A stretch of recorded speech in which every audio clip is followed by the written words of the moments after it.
That's all right. I'll straighten it out. I'll straighten it all out. Gotta hear my side of the story. Come on now. Did you see Rick James crying like a... Come on now. By his little short, androgynous skirt, high heel, fishnet stock going, wannabe man type human being. You know, I don't even want to mention his name and give me no credit, right? That this little thing in high heel stilettos, this little thing who ain't 4'9". He would have played another gig. I would have broke him off. I would have broke him off something so hard.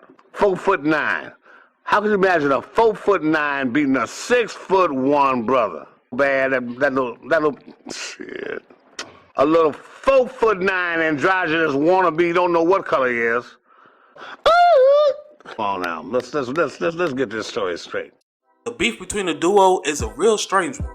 Both artists are so similar, which really played a part into why this feud continued for decades. A beef between two icons. You would think, with having all this money, why beef, right? Well, in some cases, beef can start by any means necessary.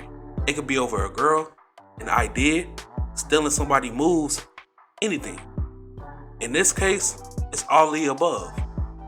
Prince being a musical prodigy, while Rick James being the icon writer, they both came up during the same time and both egos will soon collide.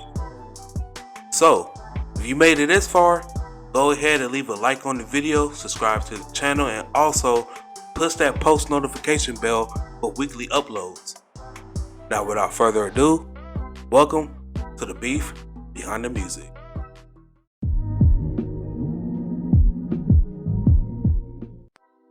Rick James was a rising star that brought the legendary label MOTOWN out of a slump period, with him writing, producing, and singing songs that have a perfect blend of heroism and romance, also making songs about sex and drugs. Meanwhile, a barely 20-year-old Prince was also on the rise and had landed a 3-album deal with Warner Brothers. Now Prince, on the other hand, he was a master at making the perfect love song. Rick James' 1979 album, Fire It Up, had came with major success, going gold as well. MOTOWN will launch the Fire It Up tour, otherwise known as the Battle of the Bands tour, but we'll get into that a little bit later.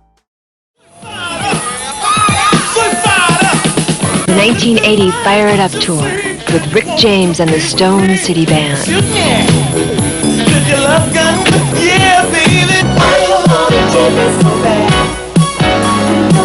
And special guest, Prince.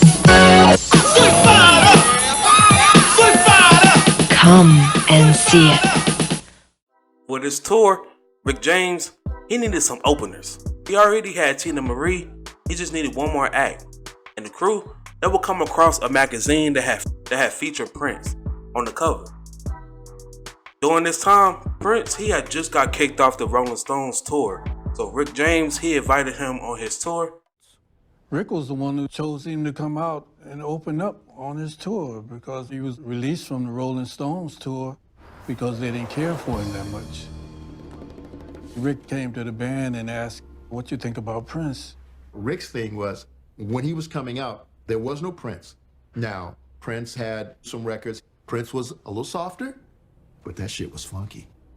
And that shit was completely different. Because a lot of white audiences came out to see Prince, and Rick was smart enough to realize that. Like, okay, then we need to have this little kid on tour with us. This was his very first black tour. Black audiences loved Rick from the get-go. Different from Prince. Now Rick, he felt that things had already started off on a bad foot.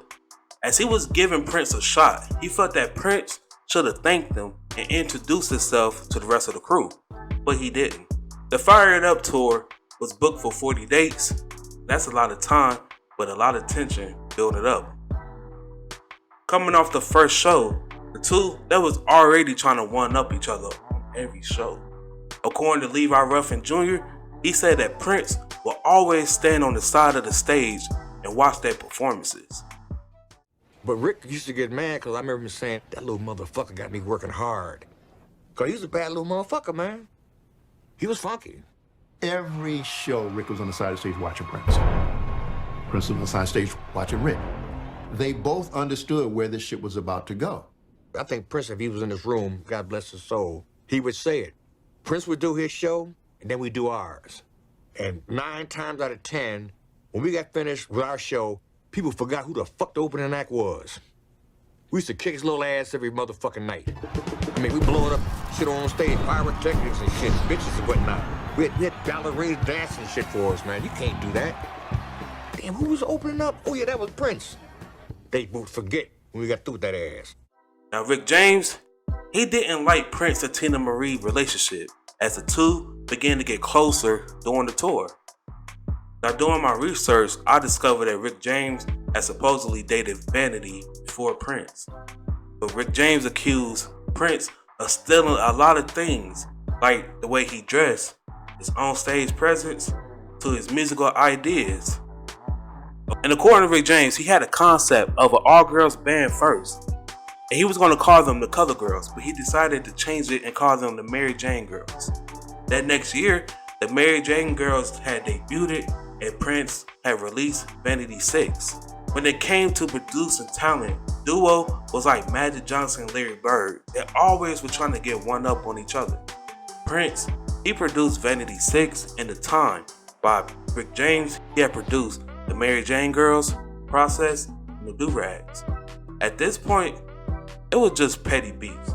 Things almost took a turn for the worse when Rick had felt that Prince had crashed his birthday party. A close friend of Prince, Morris Day, would say that Rick James had feared Prince's rise. I think he hated him. I think it was a pressure thing, you know. I think it was more threatened by than hate. If I had to, you know, because Prince coming on strong, man. You know, he's gaining momentum. You know, probably kicking Rick's ass some nights, you know, and so I think it was probably more threatened, you know, by Prince than anything. And on January 25th, 1982, during the after party of the American Music Awards, two almost came to blows. Now, Rick James' mother was a huge fan of Prince, and she would ask him for his autograph, but he blew her off. And boy, let me tell you, when Rick found out, all hell was finna break loose. If these two would have came to blows, that would be one for the record books. Rick, he would later admit that he was jealous of Prince, but he respected him. He would also say that he knew that the two would never work with each other again due to the two differences. In 1987, when Rick James had wrote a hit for Eddie Murphy called Party All the Time, he couldn't wait to throw it in Prince's face. Now, it's sad that the duo couldn't settle any differences before one passed away, and it's scary that the two had died in very similar circumstances as well. Rick James, he would pass in 2004, and Prince, he would pass in 2016. Now, Rick James and Prince, they had tension based on their competitive nature and talent. The two, they respected each other's arts and legacies. Now, this is what you get when you have two individuals who have so much in common, they just develop a hatred towards one another. All I know is, a Rick James and Prince collaboration in their prime, that shit would have been fire.